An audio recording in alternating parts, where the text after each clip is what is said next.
السلام علیکم ورحمۃ اللہ تعالی وبرکاتہ۔ الحمد للہ رب العالمین والعاقبۃ للمتقین والصلاۃ والسلام علی سید الانبیاء والمرسلین وعلی آلہ واصحابہ اجمعین، اما بعد فاعوذ باللہ من الشیطان الرجیم، بسم اللہ الرحمن الرحیم۔ هل يستوي الذین یعلمون والذین لا یعلمون، صدق اللہ العظیم۔ ایک مرتبہ درود پاک پڑھ لیجیے، اللہم صلی علی سیدنا و مولانا محمد معدن الجود والکرم وآلہ الکرام وابنہ الکریم وبارک وسلم، صلاۃ و سلام علیک یا رسول اللہ صلی اللہ تعالی علیہ وسلم۔ عزیزان ملت اسلامیہ، رمضان المبارک کی دوسری محفل میں، اتوار کی جو محفلیں ہوا کرتی ہیں مسجد میں، اس میں ہم حاضر آئے۔ اللہ تبارک و تعالی ہماری اس محفل کو قبول فرمائے اور اس میں جو بھی بیان ہو اس پر ہم سب کو عمل کرنے کی توفیق عطا فرمائے۔ الحمدللہ رمضان المبارک کا یہ 8واں روزہ ہے اور ہم رمضان کی برکتیں لوٹ رہے ہیں، اللہ تبارک و تعالیٰ کی رحمتوں کی بارشوں میں نہا رہے ہیں۔ اللہ تبارک و تعالیٰ ہم سب کو رمضان کی برکتوں سے اور اپنی رحمت اور مغفرت سے نوازے اور مالا مال فرمائے۔ میں نے گزشتہ اتوار کو عرض کیا تھا کہ رمضان المبارک یہ نیکیوں کا موسم بہار ہے، اس میں ساری نیکیاں جمع ہو جاتی ہے۔ اس میں انسان صدقات و خیرات بھی کرتا ہے، رمضان میں نمازیں بھی پڑھتا ہے، رمضان میں روزے بھی رکھتا ہے، رمضان میں غریبوں کی مدد بھی کرتا ہے، رمضان میں کھانا بھی کھلاتا ہے، اور اگر توفیق ملی تو رمضان میں عمرہ بھی کرتے ہیں۔ یہ ساری نیکیاں جو ہے رمضان المبارک کے اندر اللہ تبارک و تعالیٰ نے جمع فرماتی ہے کہ اتنا برکتوں والا مہینہ۔ لیکن رمضان کی جو خاص عبادت ہے وہ کون سی عبادت ہے؟ وہ ہے روزہ، کیونکہ روزہ پورے سال میں نہیں رکھا جاتا، روزہ صرف رمضان کے مہینے میں رکھنا فرض ہے۔ یہ رمضان المبارک کی خاص عبادت ہے اور اس کے کچھ ضروری مسائل ہیں۔ بعض اوقات ایسا ہوتا ہے کہ مسائل نہ جاننے کی وجہ سے اور معلومات نہ ہونے کی وجہ سے بہت سے ایسے کام ہو جاتے ہیں جس کی وجہ سے گڑبڑ ہو جاتی ہے۔ بس اوقات ایسا ہوتا ہے کہ روزہ ٹوٹا نہیں ہوتا ہے اور ہم سمجھ لیتے ہیں کہ روزہ ٹوٹ گیا ہے اور پھر جان بوجھ کر کھا لیتے ہیں، تو پہلے نہیں ٹوٹا تھا اب ٹوٹ گیا۔ اور بس اوقات ایسا ہوتا ہے کہ روزہ ٹوٹ گیا ہوتا ہے اور ہم سمجھ رہے ہوتے ہیں کہ روزہ نہیں ٹوٹا ہے، اور اسی طرح ہم وقت گزار دیتے ہیں، حالانکہ ہمارا وہ ایک روزہ رہ گیا جو ٹوٹ گیا تھا۔ تو اس وجہ سے روزے کے ضروری مسائل جاننا یہ انتہائی ضروری ہے اور ہر مسلمان کے لیے لازم ہے جس پر روزے فرض ہیں۔ ہر مسلمان عاقل بالغ صحت مند انسان پر روزہ رکھنا فرض ہے، جو روزہ رکھنے کی استطاعت اور طاقت رکھتا ہے اس پر روزہ رکھنا فرض ہے۔ تو اس کے لیے روزے کے ضروری مسائل سیکھنا بھی ضروری اور فرض ہے۔ تو اسی وجہ سے ہم انشاءاللہ تبارک و تعالیٰ روزے کے ضروری مسائل کو شامل کریں گے۔ روزہ نام ہے صبح صادق سے لے کر غروب آفتاب تک کھانے پینے اور جیما یعنی ہم بستری سے رکنے کا۔ یہ تو تقریباً سب جانتے ہیں کہ صبح صادق سے لے کر غروب آفتاب تک یہ 3 کام نہیں کیے جا سکتے۔ اگر ان 3 کاموں میں سے کوئی بھی ایک کام کر لیا تو روزہ ٹوٹ جائے گا۔ تو اسی طریقے سے جو ان 3 کاموں کے معنی میں جو چیزیں آتی ہیں، یعنی جو چیزیں بول کر مراد لیا جاتا ہے یا جو ان کے اسباب بنتے ہیں، بسا اوقات ان سے بھی روزہ ٹوٹ جاتا ہے۔ جیسے بیان کیا جاتا ہے کہ سگریٹ، حقہ اور بیڑی پینے سے بھی روزہ ٹوٹ جاتا ہے۔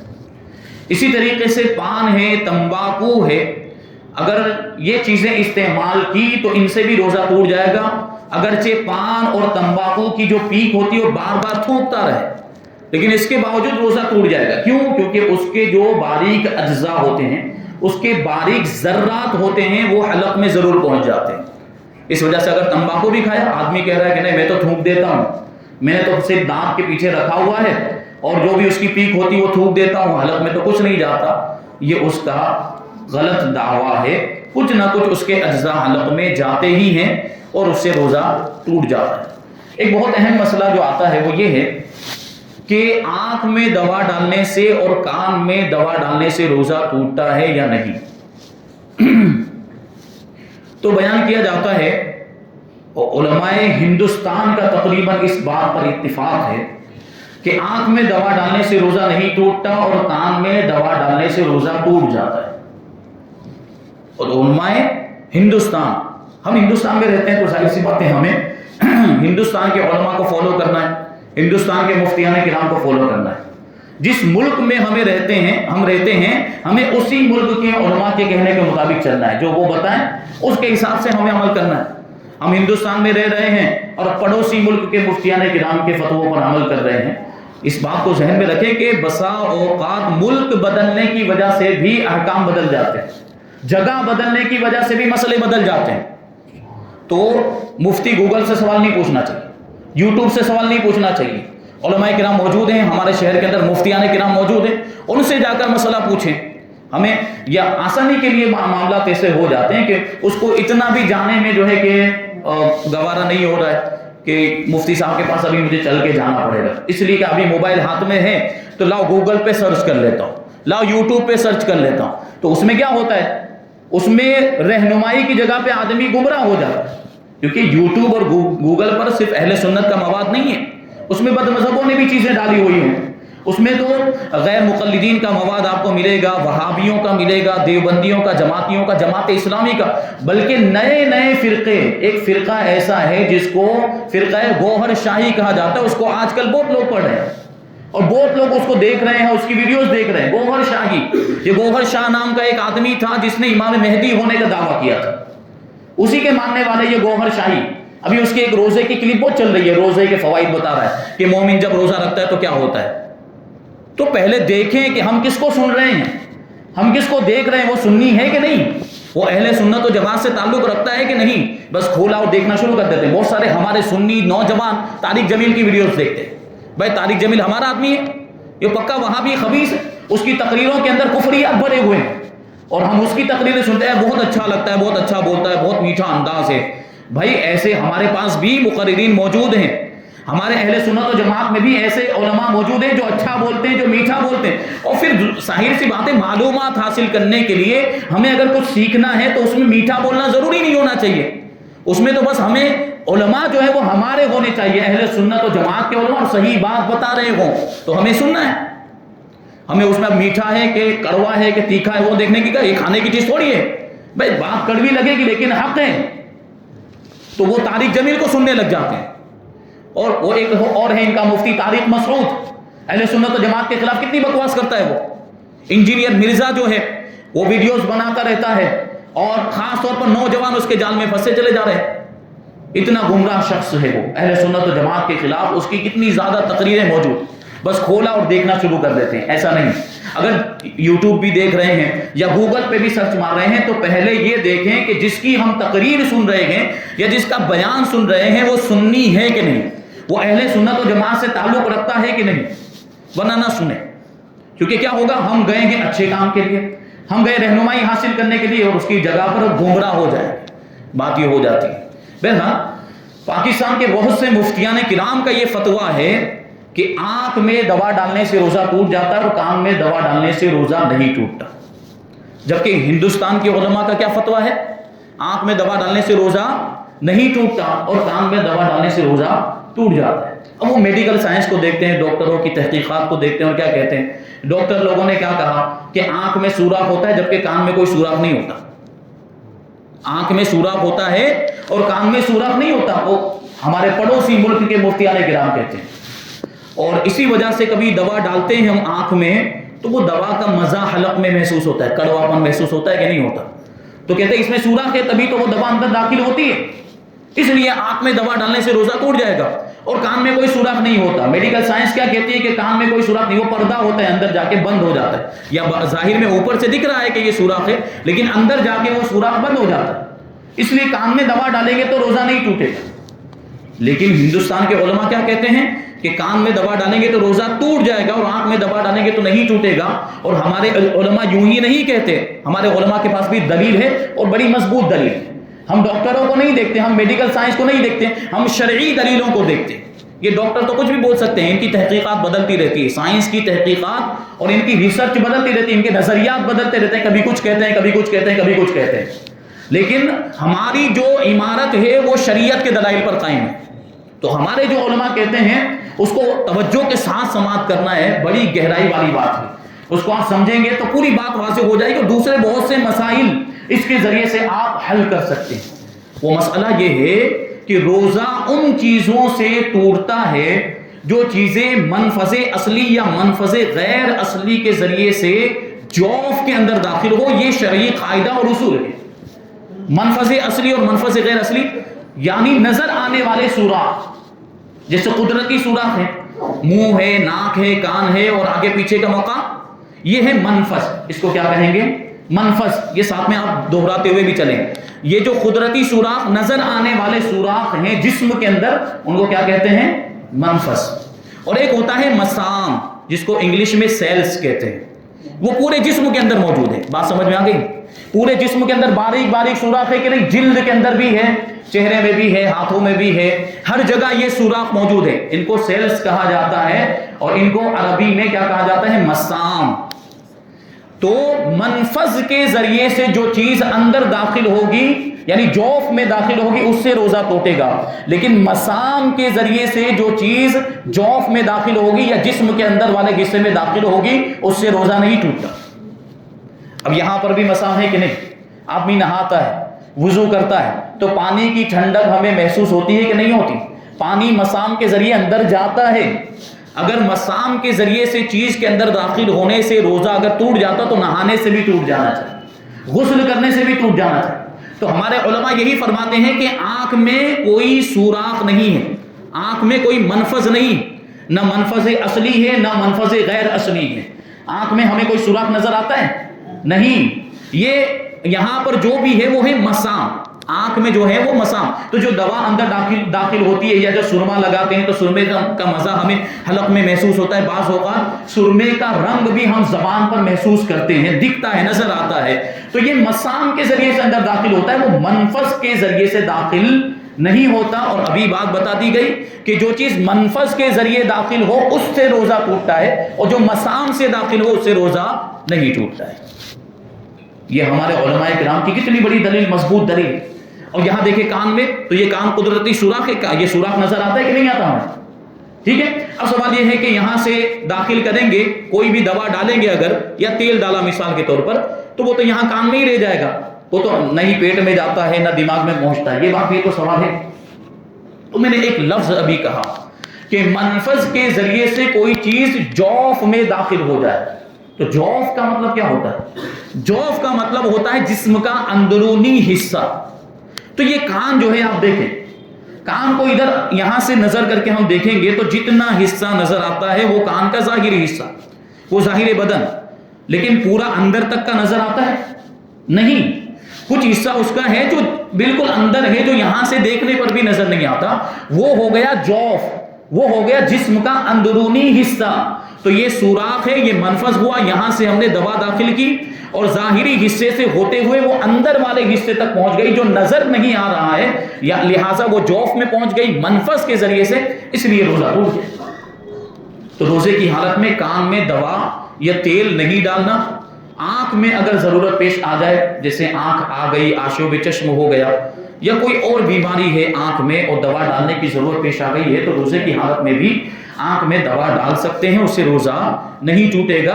بس ایک چیز ہم کو ذہن میں رکھنی ہے کہ ہمیں ہندوستان کے علماء اور مفتیان کرام کو فالو کرنا ہے، اور یہ ویڈیوز کے چکر میں، یوٹیوب اور گوگل کے چکر میں ہمیں نہیں رہنا۔ اگر سنتے بھی ہیں اور ہم سننا چاہتے ہیں، دیکھنا چاہتے ہیں، تو پہلے ہم معلوم کریں، یا ہم کسی شخصیت کو جانتے ہیں، کسی عالم دین کو جانتے ہیں کہ وہ اہل سنت و جماعت سے تعلق رکھتے ہیں، تو پھر سنیں، اس میں کوئی حرج نہیں ہے۔ بہرحال تو سب سے پہلے تو ویڈیو کا ہی مسئلہ آ جاتا ہے، مختلف فی مسئلہ ہے، بہرحال سب کے نزدیک وہ بات نہیں۔ اب مسائل آگے چلتے ہیں تو دیکھیں، کچھ علاج کے ایسے ذریعے ہوتے ہیں، کچھ علاج کی ایسی چیزیں ہوتی ہیں جن کے تعلق سے اکثر سوالات کیے جاتے ہیں۔ جیسے ایک سوال یہ بہت زیادہ آتا ہے کہ روزے کی حالت میں انجیکشن لگوانا کیسا؟ تو ابھی آپ نے سماعت کر لیا کہ انجیکشن کہاں لگاتے ہیں، رگ میں لگاتے ہیں یا گوشت میں لگاتے ہیں، کہیں بھی لگاتے ہیں، تو وہ قدرتی سوراخ یا نظر آنے والا غیر اصلی سوراخ، یعنی منہ میں ڈائریکٹ دوا ڈالی جاتی ہے، اس میں ناک میں ڈائریکٹ دوا ڈالی جاتی ہے یا کان میں؟ نہیں، اس میں کیا ہوتا ہے، یہاں اس سوئی کے ذریعے سے سوراخ کیا جاتا ہے، جو انجیکشن کی سوئی ہوتی ہے۔ تو اگر انجیکشن روزے کی حالت میں لگوایا تو اس سے روزہ نہیں ٹوٹے گا۔ حضور مفتی اعظم ہند کا بھی یہ فتویٰ، انجیکشن لگوانے سے روزہ نہیں ٹوٹتا۔ ہاں، بعض جو انجیکشن ہوتے ہیں جو طاقت کے انجیکشن ہوتے ہیں، اور ایسے انجیکشن لگانے کی وجہ سے بھوک کا احساس نہیں ہوتا، پیاس کا احساس نہیں ہوتا، کمزوری کا احساس نہیں ہوتا، تو ایسے انجیکشن روزے کی حالت میں لگوانا مکروہ ہے۔ کیوں؟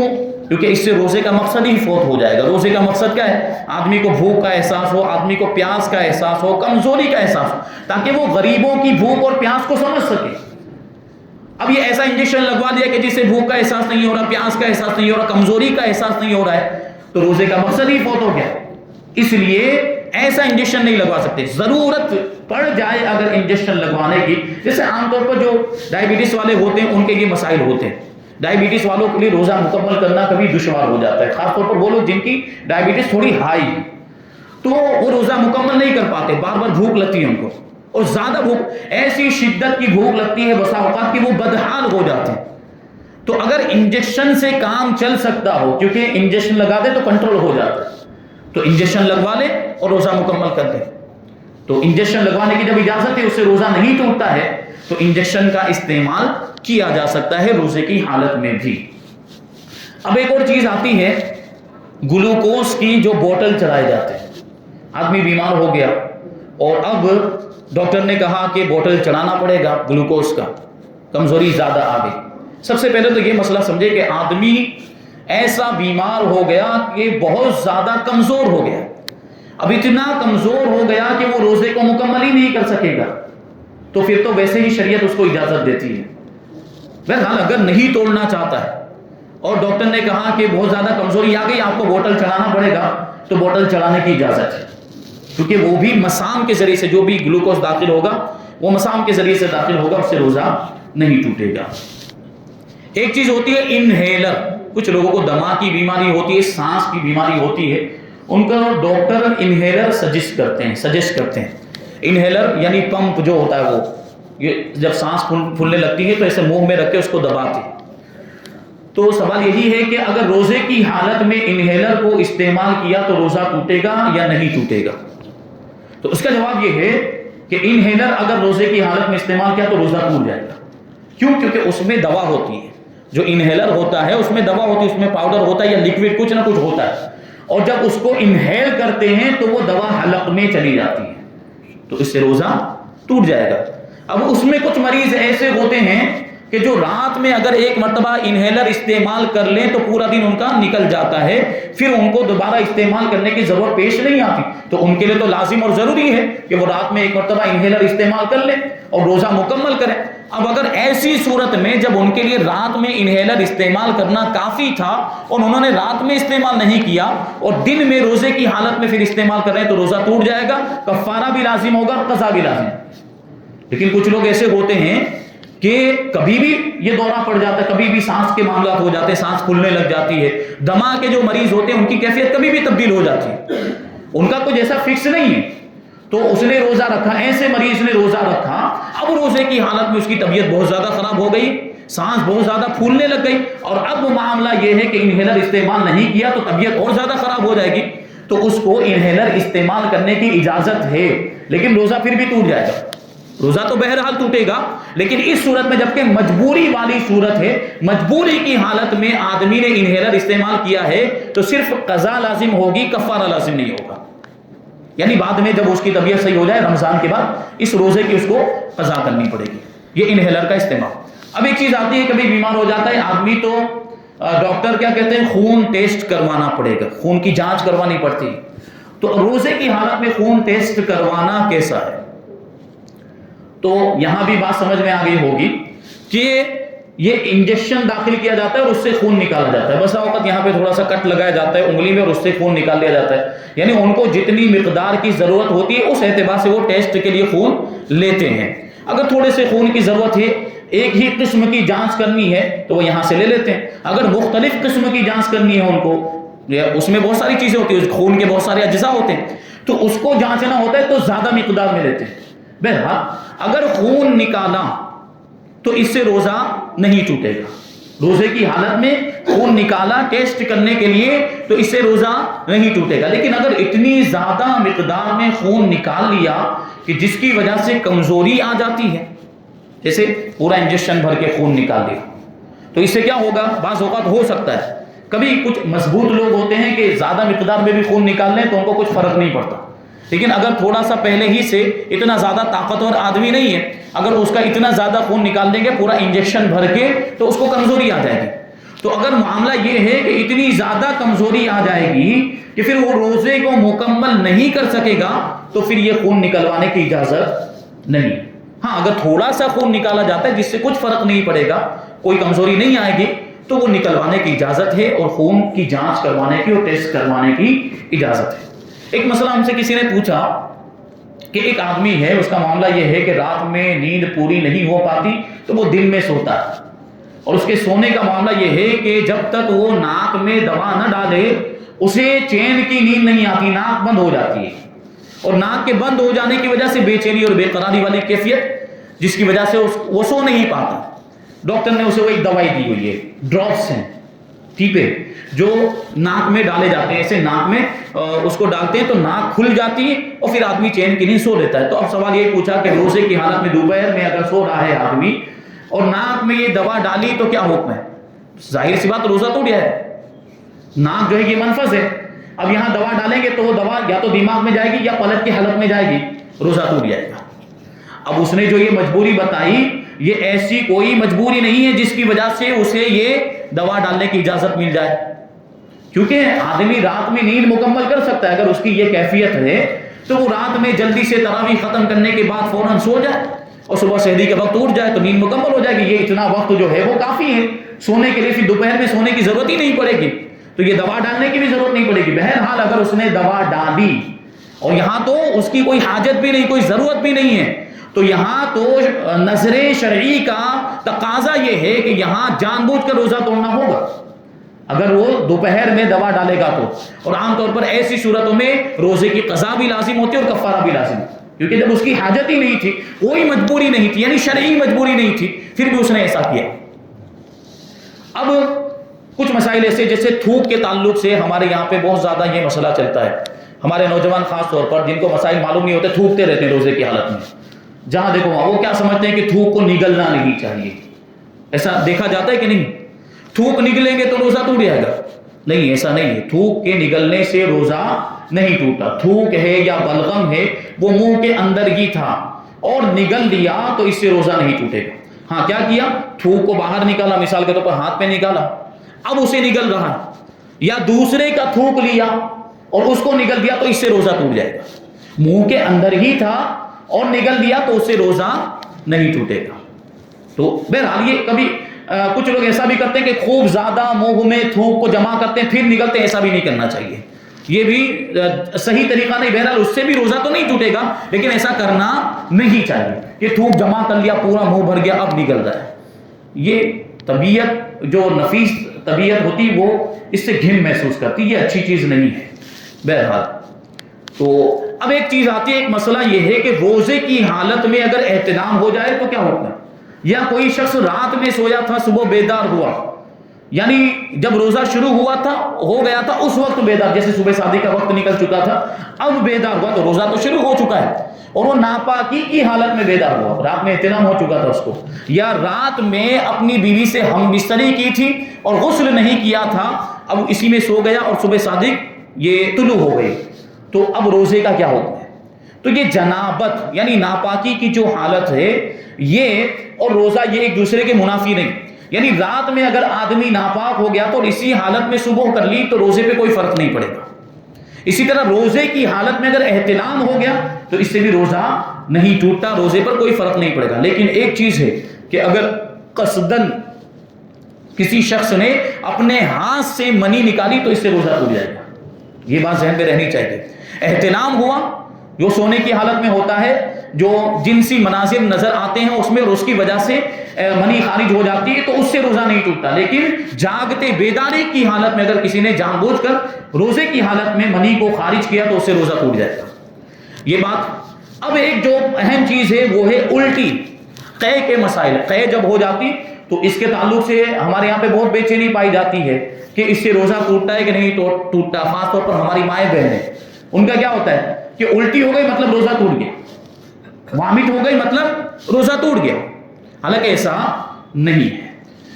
اگر جان بوجھ کر کسی نے وامٹ کی قصدن کیسے وامٹ کرے گا؟ الٹی یہ حلق میں انگلی ڈال ڈال کر ایسا کوئی عام طور پر کرتا ہے؟ نہیں.